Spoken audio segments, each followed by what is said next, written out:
79-ൽ ദുർഭരണത്തിന്റെ പേരിൽ ഓടിച്ച രാജവംശത്തിനായി ഇന്ന് ക്യാമ്പസുകളിൽ മുദ്രാവാക്യം.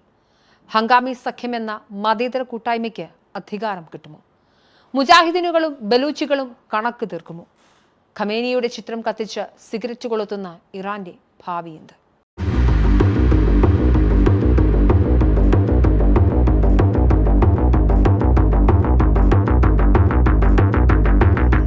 സിഗരറ്റ് വലി ആരോഗ്യത്തിന് ഹാനികരമാണെന്ന് നിയമപരമായ മുന്നറിയിപ്പുണ്ടെങ്കിലും ഇന്ന് ഇറാൻ എന്ന രാജ്യം സ്വാതന്ത്ര്യത്തിന്റെ പ്രതീകമായി സിഗരറ്റുകൾക്ക് തീ കൊളുത്തുകയാണ്. ആയത്തുള്ള ഖമേനി എന്ന രാഷ്ട്രപിതാവിന്റെയും ഖമേനി എന്ന ഇപ്പോഴത്തെ പരമോന്നത നേതാവിന്റെ ചിത്രങ്ങൾ കത്തിച്ചുകൊണ്ട് ആ തീയിൽ നിന്നും സിഗരറ്റ് കൊളുത്തി ഇറാനിലെ ആയിരക്കണക്കിന് വരുന്ന യുവതി യുവാക്കൾ സോഷ്യൽ മീഡിയകളിൽ പോസ്റ്റ് ഇടുമ്പോൾ ഇത് വല്ലാത്തൊരു പ്രതിഷേധമാവുകയാണ്. സ്വാതന്ത്ര്യത്തിനായി ശരിക്കും കത്തിയെരിയുകയാണ് ഒരു രാജ്യം. ഇത് ഇസ്ലാമിക ഭരണകൂടത്തിൽ നിന്നുള്ള മോചനത്തിന് വേണ്ടിയുള്ള സമരമായിട്ടല്ല തുടങ്ങിയത്. 10,000 ശതമാനത്തിലേക്ക് ഉയർന്ന നാണയപ്പെരുപ്പത്തിന്റെ ഭാഗമായി വന്ന കൊടിയ വിലക്കയറ്റവും ക്ഷാമവും സൃഷ്ടിച്ച ദുരിതത്തോട് ചെറുക്കാനായി ഒരു ജനവിഭാഗം തുടങ്ങിയ പ്രതിഷേധങ്ങൾക്ക് പെട്ടെന്നാണ് രാഷ്ട്രീയ സ്വഭാവം ലഭിക്കുന്നത്. ആദ്യഘട്ടത്തിൽ വിലക്കയറ്റത്തെ സൂചിപ്പിച്ച മുദ്രാവാക്യങ്ങൾ പിന്നീട് ഏകാധിപതിക്ക് മരണം, ഇസ്ലാമിക് റിപ്പബ്ലിക്കിന് മരണം എന്നീ മുദ്രാവാക്യങ്ങൾക്ക് വഴിമാറി. അതിൽ കിടന്ന് വിറയ്ക്കുകയാണ് ആഗോള ഇസ്ലാമിക നേതൃത്വം സ്വപ്നം കാണുന്ന ഇറാനിലെ ഷിയ ഭരണകൂടം. പ്രക്ഷോഭം അടിച്ചമർത്താനുള്ള ഇറാൻ ഭരണകൂടത്തിന്റെ നീക്കത്തിന്റെ ഭാഗമായി 12,000-ഓളം പേർ കൊല്ലപ്പെട്ടുവെന്നാണ് കണക്കാക്കപ്പെടുന്നത്. എന്നാൽ 2,000 പേർ മാത്രമേ കൊല്ലപ്പെട്ടിട്ടുള്ളൂ എന്നാണ് ഇറാന്റെ അവകാശവാദം. കൊല്ലപ്പെട്ടവരെ ഭീകരരെന്നും പാശ്ചാത്യ രാജ്യങ്ങളുടെ ഏജന്റുമാരെന്നും സർക്കാർ വിശേഷിപ്പിച്ചു. ടെഹ്റാനിലെ കൈറാസ് മോർച്ചറിയിൽ മാത്രം 100 കണക്കിന് മൃതദേഹങ്ങൾ എത്തിയതായും പല ആശുപത്രികളിലും പരിക്കേറ്റവരെ കൊണ്ട് നിറഞ്ഞതായും ആംനസ്റ്റി ഇന്റർനാഷണൽ പോലുള്ള സംഘടനകൾ വീഡിയോ തെളിവുകൾ സഹിതം റിപ്പോർട്ട് ചെയ്തിട്ടുണ്ട്. 3 വർഷങ്ങൾക്ക് മുൻപാണ് തലമുടി പുറത്തു കണ്ടു എന്ന ഭീകര കുറ്റത്തിന് അറസ്റ്റ് ചെയ്യപ്പെട്ട മഹസ അമീനി എന്ന 22-കാരി കൊല്ലപ്പെട്ടതിനെ തുടർന്നുണ്ടായ ഹിജാബ് വിരുദ്ധ പ്രക്ഷോഭത്തിന് ശേഷം ഇറാൻ ഇപ്പോൾ വീണ്ടും കത്തുന്നത്. മതഭരണകൂടത്തിന് കാലിടറുകയാണ്. ഖമേനിയുടെ പടം കത്തിച്ച് ജനം ബീഡി കൊളുത്തുകയാണ്. ഹിജാബ് പറിച്ചെറിഞ്ഞ് കൂട്ടിയിട്ട് കത്തിക്കുകയാണ്. അപ്പോൾ ഉയർന്നു വരുന്ന ഒരു പുതിയ ചോദ്യമുണ്ട്. ഇസ്ലാമിക ഭരണകൂടം വീണാൽ ഇറാനിൽ ആരാണ് അധികാരത്തിൽ വരിക? രാജ്യഭരണം വീണ്ടും തിരിച്ചു വരുമോ? എന്താണ് ഇറാനിലെ പ്രതിപക്ഷത്തിന്റെ അവസ്ഥ? നേരത്തെ രാജ്യഭരണത്തിന് അറുതിയിടാൻ ഇറാനിലെ കമ്മ്യൂണിസ്റ്റുകളും ഇസ്ലാമിസ്റ്റുകളും ഒന്നിച്ചതാണ്. പക്ഷേ ഇസ്ലാമിസ്റ്റുകൾക്ക് അധികാരം കിട്ടിയതോടെ കമ്മ്യൂണിസ്റ്റുകളുടെ കഥ തീർത്തു. അതുപോലെ ഒരു സാഹചര്യമാണോ വീണ്ടും ഇറാനെ കാത്തിരിക്കുന്നത്?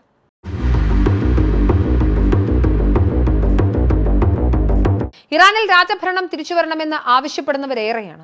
പെഹ്ലവി രാജഭരണത്തിന് ഇറാന്റെ ഭരണം തിരിച്ചു നൽകണമെന്ന ആവശ്യം അതിശക്തമായി ഉയർന്നിരിക്കുകയാണ്. 65-കാരനായ റസ പെഹ്ലവി ഇറാൻ വിപ്ലവത്തിലൂടെ സ്ഥാനഭ്രഷ്ടനാക്കപ്പെട്ട ഇറാനിലെ ഷാ മുഹമ്മദ് റസ പെഹ്ലവിയുടെ മകനാണ്. അദ്ദേഹത്തെ രാജ്യത്തേക്ക് തിരിച്ചു കൊണ്ടുവരണമെന്നാണ്, ഭരണമേൽപ്പിക്കണമെന്നുമാണ് ആവശ്യമുയരുന്നത്. ഇസ്ലാമിക വിപ്ലവത്തിന് മുൻപുള്ള ഇറാന്റെ പൈതൃകത്തെയും ദേശീയതയും ഉയർത്തിപ്പിടിക്കാനാണ് പ്രതിഷേധക്കാരുടെ ശ്രമം. പഴയ രാജഭരണകാലത്തെ പതാകകൾ ഉയർത്തുന്നതും നാടുകടത്തപ്പെട്ട രാജകുമാരൻ റസ പഹ്ലവിക്കായുള്ള മുദ്രാവാക്യങ്ങൾ വിളിക്കുന്നതും സമരക്കാർ പതിവാക്കിയിരിക്കുകയാണ്. റസ പഹ്ലവി അതിനിടെ ഖമനേയിക്കെതിരെ പ്രതിഷേധം ശക്തമാക്കാൻ ആഹ്വാനം ചെയ്തു. അസംഘടിതമായി പ്രതിഷേധിച്ചിരുന്ന ജനങ്ങൾക്ക് കൂടുതൽ ഊർജ്ജമേകിയിട്ടുണ്ട്. ഇറാനിലെ യുവതലമുറയെ വിജയത്തിന്റെ തലമുറ എന്നാണ് അദ്ദേഹം വിശേഷിപ്പിച്ചത്. എന്നാൽ 4 പതിറ്റാണ്ടുകളായി ഇറാനിൽ കാലുകുത്തിയിട്ടില്ലാത്ത റസ പഹ്ലവിക്ക് പുതിയ തലമുറക്കിടയിൽ പിന്തുണ കുറവാണ്. ലിബറലുകളും ഇടതുപക്ഷവും അടങ്ങുന്ന പ്രതിപക്ഷം രാജഭരണത്തെ ശക്തമായി എതിർക്കുകയാണ്. ഷായുടെ ഭരണകാലത്ത് ഇറാന്റെ സ്ഥിതി അത്ര മെച്ചമായിരുന്നില്ല. ചില പഴയകാല ഇറാനികൾ അസമത്വത്തിന്റെയും അടിച്ചമർത്തലിന്റെയും പട്ടിണിയുടെയും കാലമാണ് ഷാ ഭരണത്തെ കാണുന്നത്. അവസാനത്തെ രാജാവായിരുന്ന മുഹമ്മദ് റസ പഹ്ലവിയുടെ ഭരണം അങ്ങേയറ്റം സ്വേച്ഛാധിപത്യപരമായിരുന്നുവെന്ന് BBC അടക്കമുള്ള പാശ്ചാത്യ മാധ്യമങ്ങളും സമ്മതിക്കുന്നുണ്ട്. തന്റെ രഹസ്യ പോലീസ് വിഭാഗമായ സാബാക്കിനെ ഉപയോഗിച്ച് അദ്ദേഹം രാഷ്ട്രീയ എതിരാളികളെ അടിച്ചമർത്തിയിരുന്നു. ഷാ നടപ്പിലാക്കിയ അതിവേഗത്തിലുള്ള പാശ്ചാത്യവൽക്കരണവും അമേരിക്കയുമായുള്ള അടുത്ത ബന്ധവും ഇറാനിലെ യാഥാസ്ഥിതിക മതവിഭാഗങ്ങളെ ചൊടിപ്പിച്ചിട്ടുണ്ട്. ഇസ്ലാമിക മൂല്യങ്ങൾ തകർക്കപ്പെടുന്നുവെന്ന വികാരം രാജ്യത്ത് ശക്തമായി. എണ്ണവരുമാനം വർദ്ധിച്ചെങ്കിലും അതിന്റെ ഗുണം സാധാരണക്കാരിലേക്ക് എത്തിയില്ല. അഴിമതിയും കടുത്ത വിലക്കയറ്റവും ജനങ്ങളെ ഭരണകൂടത്തിനെതിരെ ചിന്തിപ്പിച്ചു. 1978-ൽ ആയത്തുള്ള ഖുമേനിക്കെതിരെ നടത്തിയ സർക്കാർ പത്രത്തിൽ വന്ന അപകീർത്തികരമായ ലേഖനത്തെ തുടർന്ന് ഖോം നഗരത്തിൽ ആരംഭിച്ച പ്രതിഷേധങ്ങൾ രാജ്യം മുഴുവൻ പടർന്നു. പ്രവാസത്തിലായിരുന്നിട്ടും കാസറ്റുകൾ വഴിയും മറ്റു സന്ദേശങ്ങൾ വഴിയും ഖുമേനി ജനങ്ങളെ നയിച്ചു. കമ്മ്യൂണിസ്റ്റുകളും ലിബറലുകളും ഇസ്ലാമിസ്റ്റുകളും അടങ്ങുന്ന വൈവിധ്യമാർന്നൊരു മുന്നണി ഷായ്ക്കെതിരെ ഒത്തുകൂടി. പ്രതിഷേധങ്ങൾ അടിച്ചമർത്താൻ കഴിയാതെ വന്നതോടെ 1979 ജനുവരി 16 ഷാ മുഹമ്മദ് റസ പഹ്ലവി കുടുംബത്തോടൊപ്പം ഇറാൻ വിട്ടു. 1979 ഫെബ്രുവരി 1 ആയത്തുള്ള ഖുമൈനി പ്രവാസത്തിൽ നിന്നും തിരിച്ചെത്തി. ഫെബ്രുവരി 11 സൈന്യം നിഷ്പക്ഷത പ്രഖ്യാപിച്ചതോടെ പഹ്ലവി ഭരണകൂടം പൂർണ്ണമായും തകർന്നു. തുടർന്ന് നടന്ന റഫറണ്ടത്തിലൂടെ ഇറാൻ ഒരു ഇസ്ലാമിക് റിപ്പബ്ലിക്കായി പ്രഖ്യാപിക്കുകയും ആയത്തുള്ള ഖുമൈനി പരമോന്നത നേതാവായി അധികാരം ഏറ്റെടുക്കുകയും ചെയ്തു. ഇങ്ങനെയാണ് ഇറാനിൽ രാജഭരണം അവസാനിച്ചത്. പക്ഷേ ഇന്ന് ചരിത്രം പ്രഹസനമായി ആവർത്തിക്കുകയാണ്. രാജഭരണത്തിനെതിരെ വിപ്ലവം നയിച്ചിരുന്ന ഇറാനിലെ സർവകലാശാലകളിൽ പോലും ഇന്ന് രാജഭരണത്തെ അനുകൂലിക്കുന്ന മുദ്രാവാക്യങ്ങൾ മുഴങ്ങുന്നത് വലിയ രാഷ്ട്രീയ മാറ്റത്തിന്റെ സൂചകമാണ്. പക്ഷേ ഇറാനിൽ രാജഭരണം അതേപടി തിരിച്ചു വരാനുള്ള സാധ്യത കുറവാണെന്നാണ് ഭൂരിഭാഗം രാഷ്ട്രീയ നിരീക്ഷകരും വിലയിരുത്തുന്നത്. American president Donald Trump Reza Pahlavi ഒരു നല്ല വ്യക്തിയായി വിശേഷിപ്പിച്ചെങ്കിലും ഇറാനിലെ ഭരണമാറ്റത്തിനായി അദ്ദേഹത്തെ പൂർണ്ണമായി പിന്തുണയ്ക്കുന്ന കാര്യത്തിൽ ഇതുവരെ വ്യക്തമായ നിലപാട് സ്വീകരിച്ചിട്ടില്ല.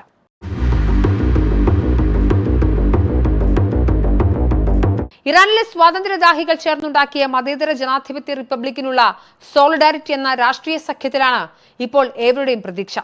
ഇറാന് പുറത്തുള്ള നിരവധി ഗ്രൂപ്പുകൾ 2023 ഒന്നിച്ചു ചേർന്ന് ഈ രാഷ്ട്രീയ സഖ്യം രൂപീകരിച്ചു.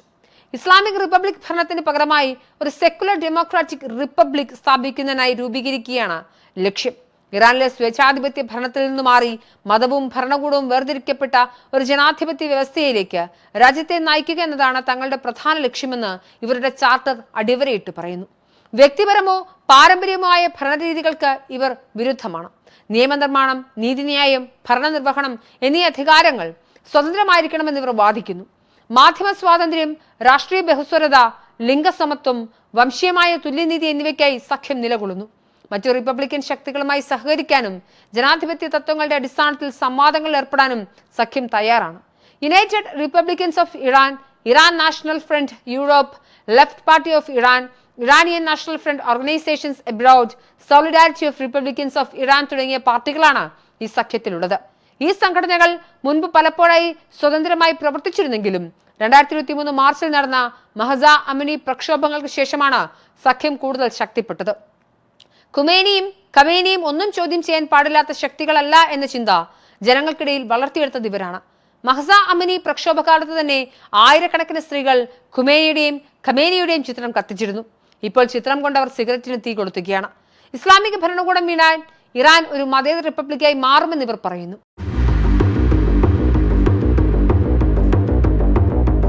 അതുപോലെ തന്നെ ഷിയ ഭരണകൂടം വീഴാൻ തക്കം പാർത്തിരിക്കുന്ന മറ്റൊരു കൂട്ടരാണ് പീപ്പിൾസ് മുജാഹിദീൻ ഓഫ് ഇറാൻ. ഇറാനിലെ ഇസ്ലാമിക് ഭരണകൂടത്തെ എതിർക്കുന്ന ഏറ്റവും വലിയ രാഷ്ട്രീയ സൈനിക സംഘടനയാണ് ഇവർ.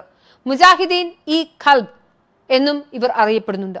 ഈ സംഘടനയുടെയും അതിന്റെ രാഷ്ട്രീയ വിഭാഗമായ national council of resistance of ഇറാന്റെയും പ്രധാന നേതാവാണ് മറിയം രജാവി. ഇറാനിലെ പ്രക്ഷോഭത്തെ തുടർന്ന് മറിയം രജാവിക്കും പിന്തുണ കൂടി വരികയാണ്. 1965 ഇറാനിലെ ഷാ ഭരണകൂടത്തെ പുറത്താക്കുക എന്ന ലക്ഷ്യത്തോടെയാണ് ഈ സംഘടന സ്ഥാപിതമായത്.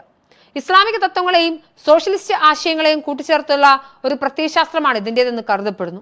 നിലവിൽ മതേതര ജനാധിപത്യത്തിനും ലിംഗസമത്വത്തിനുമാണ് തങ്ങൾ മുൻഗണന നൽകുന്നതെന്ന് സംഘടന അവകാശപ്പെടുന്നു.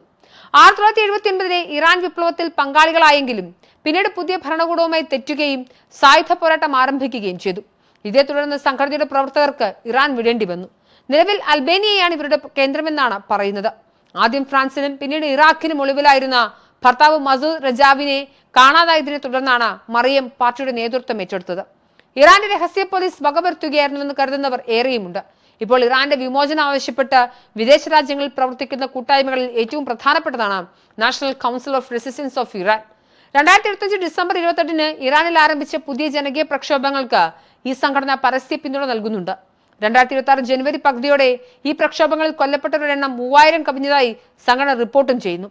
93 മുതൽ national council of resistance of ഇറാന്റെ തെരഞ്ഞെടുക്കപ്പെട്ട പ്രസിഡന്റായ മറിയം രജാവിയും അൽബേനിയയിൽ നേരിടുന്ന അവർ ഇറാനിലെ ഒരു വലിയ വിഭാഗത്തെ നിയന്ത്രിക്കുന്നു. ഷിയ ഭരണകൂടത്തെ പുറത്താക്കിയതിനു ശേഷം വരാനിരിക്കുന്ന ജനാധിപത്യ ഭരണകൂടത്തിനായി മറിയം രജാവി ഒരു 10 പോയിന്റ് കർമ്മ പദ്ധതി അവതരിപ്പിച്ചിട്ടുണ്ട്. വധശിക്ഷ നിർത്തലാക്കുക, ലിംഗസമത്വം ഉറപ്പാക്കുക, മതേതര ഭരണകൂടം സ്ഥാപിക്കുക, മതസ്വാതന്ത്ര്യം എന്നിവ ഇതിൽ പ്രധാനമാണ്. പക്ഷെ ചില പാശ്ചാത്യ രാജ്യങ്ങൾക്ക് മുൻപ് ഈ സംഘടനയെ ഭീകര സംഘടനകളുടെ പട്ടികയിൽ ഉൾപ്പെടുത്തിയിരുന്നെങ്കിലും പിന്നീട് നീക്കം ചെയ്തു. സംഘടനയുടെ പ്രവർത്തന ശൈലിയെക്കുറിച്ച് വിവിധ അന്താരാഷ്ട്ര നിരീക്ഷകർക്കിടയിൽ വ്യത്യസ്ത അഭിപ്രായങ്ങളുണ്ട്. എങ്കിലും ഇറാനിലെ ഭരണമാറ്റം ലക്ഷ്യമിട്ട് പ്രവർത്തിക്കുന്ന ഏറ്റവും വലിയ പ്രതിപക്ഷ ഗ്രൂപ്പുകളിലൊന്നായി മറിയം രജാവിയും അവരുടെ സംഘടനയും തുടരുന്നു.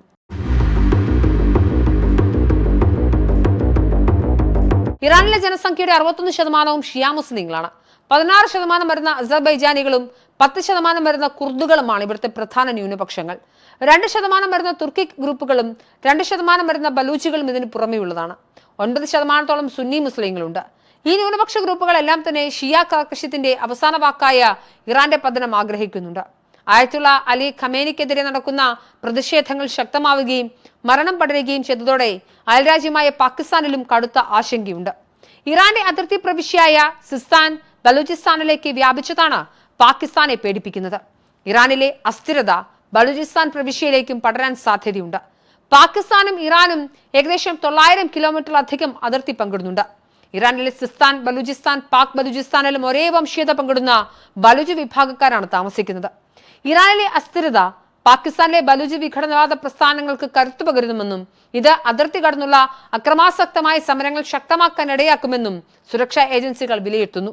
പതിറ്റാണ്ടുകളായി ഈ മേഖലയിൽ ബലൂജ് സ്വതന്ത്രവാദികൾ പാകിസ്ഥാൻ സൈന്യത്തിന് വലിയ വെല്ലുവിളി ഉയർത്തുന്നുണ്ട്. ഇറാൻ ഭരണകൂടം ദുർബലമായാൽ അതിർത്തി മേഖലയിലെ തീവ്രവാദ ഗ്രൂപ്പുകളെ നിയന്ത്രിക്കാൻ അവർക്ക് സാധിക്കാതെ വരും. ഇത് സായുധ ഗ്രൂപ്പുകൾക്ക് വീണ്ടും സംഘടിക്കാനും താവളങ്ങൾ മാറ്റാനുമുള്ള സാഹചര്യം ഒരുക്കും. ഇതിനകം തന്നെ പാകിസ്ഥാൻ തെഹ്രീക്കെ താലിബാൻ ബലൂച്ച് വിഘടനവാദികൾ എന്നിവരിൽ നിന്നും കടുത്ത ആഭ്യന്തര വെല്ലുവിളികൾ നേരിടുന്നുണ്ട്. അത് വർദ്ധിപ്പിക്കുകയാണ് ഇറാൻ സംഘർഷങ്ങൾ. മാത്രമല്ല ഇന്ന് ആഗോള വ്യാപകമായി തീവ്രവാദം കയറ്റുമതി ചെയ്യുന്നുവെന്ന അതിഗുരുതരമായ ആരോപണവും ഇറാന് നേരെയുണ്ട്.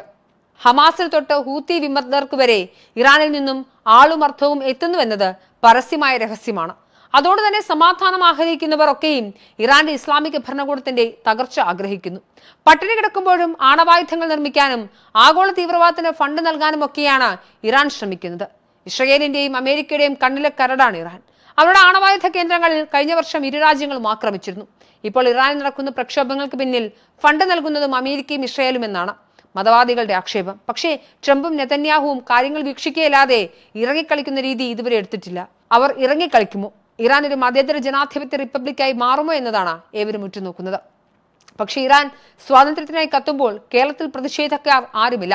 ആമസോൺ കാട്ടിൽ തീ പടർന്നപ്പോൾ ബേജാറായവരുടെയും ഹമാസ് തീവ്രവാദികൾക്ക് സ്തുതിഗീതം പാടിയവരുടെയും നാട്ടിൽ ഒരനക്കവും ഈ പ്രക്ഷോഭം ഉണ്ടാക്കുന്നില്ല. പേര് വായിച്ച് എങ്ങലടിക്കാൻ ക്യൂ നിൽക്കുന്ന സെലിബ്രിറ്റികളെയും കാണാനില്ല. പ്രത്യേക വിഭാഗം മനുഷ്യർക്ക് പ്രത്യേക രീതിയിൽ വേദനിക്കുമ്പോൾ മാത്രം പ്രത്യേക താളത്തിൽ മോങ്ങുന്ന കാപട്യത്തെയാണ് നമ്മൾ പ്രബുദ്ധ കേരളമെന്ന് ഓമനപ്പേരിട്ട് വിളിക്കുന്നത്.